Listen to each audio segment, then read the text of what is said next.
One. Blocked.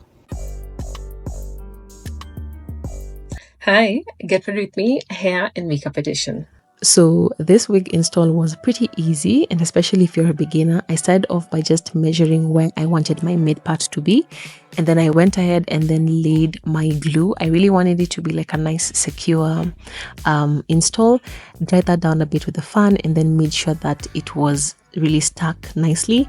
I did a mid part and then added some wax stick and then used a hot comb just to smooth everything over, making sure that everything is nice and flat and also a bit shiny.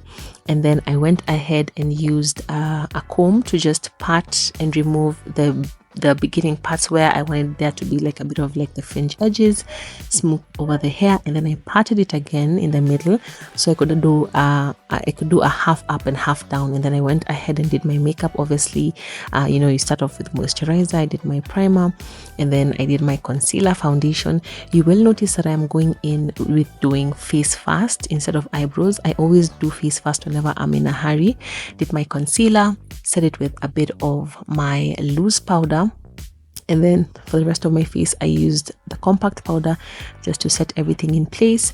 I did my contour, I did my blush, something very simple. I really wanted the eyes to be the focus of the look, so I went very light on the skin. For the lips, I did a nice pretty ombre glossy look.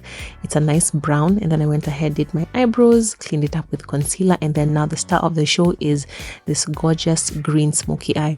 You always want to start off with the lighter browns and then deepen them with darker browns, the black, and then now eventually went in with the green, a bit of glitter, liner lashes, and setting spray.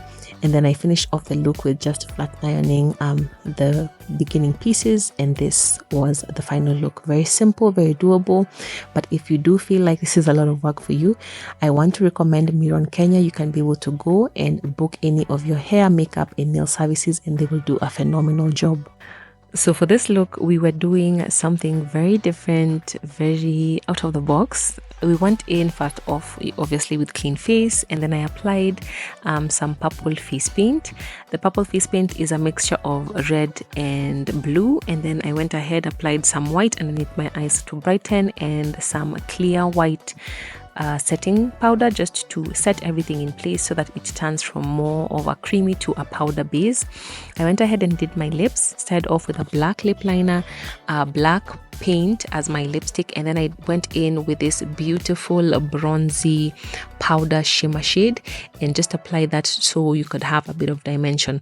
For the brows, I did go in first with pink just to give it a bit of a pinkish hue underneath, and then I went in with a black outline and then cleaned that up with some white concealer, and then use the same concealer as my eyeshadow base. For the base and for the eyes, we kept it very simple. I did white on the lid and then purple all around for the crease. And then now here is where the interesting part comes in. I used a very small detailed brush to just draw in my flowers. The concept for this was a beautiful, like a flower garden, but on my face, but at the same time bedazzled.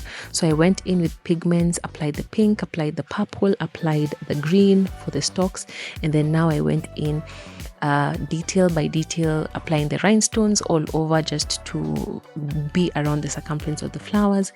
Went in with my afro hair. Here are my earrings, and I added a bit of embellishments, and here is the final look.